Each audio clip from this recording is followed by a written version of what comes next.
2 दिनसम्म जंगलमा गएर लाली गुराँसको फूल टिपेर माला उनेर पनि राति 10 बजेसम्म पनि पर्खेर माला लगाइदिनु भएको छ। एक ठाउँमा लगाइदिएको होइन, मलाई ओडामा जाँदा सबै ठाउँमा जाँदा चाहिँ लाली गुराँसको माला, भुटुकको माला, लालुपातेको माला, सयपत्रीको माला, मकैको माला, विभिन्न खालका मालाहरू लगाइदिनु भएको छ। र मलाई लाग्छ देशभरिमा मलाई जति निर्वाचन अगाडि माला लगाइदिएको उम्मेद्वार अर्को कोही छैन जस्तो मलाई लाग्छ।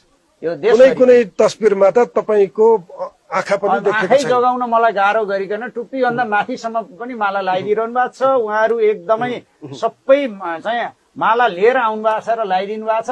अब त्यहाँ चाहिँ माला झिक्ने पनि अवसर मैले नपाउने गरी त्यो खालको छ। र आजै पनि तपाईँले नारीकोटमा देख्नुभयो, आज पनि सबै जनसमुदायले विभिन्न चाहिँ मालाहरू लिएर आउनु भएको थियो र त्यो माला लगाइदिनु भएको थियो। सबै ठाउँमा यो छ। कतिपयले चाहिँ के भने सूर्य थापाले त माला हेर्ने हो भने मालैले जित्ने भए चुनाव पनि भने क्या। 2 ट्रक भन्दा बढी त माला यहाँ प्युठानका जनसमुदायले चुनाव अगाडि नै विजयको झझल्को दिने गरी लगाइदिनु भएको छ।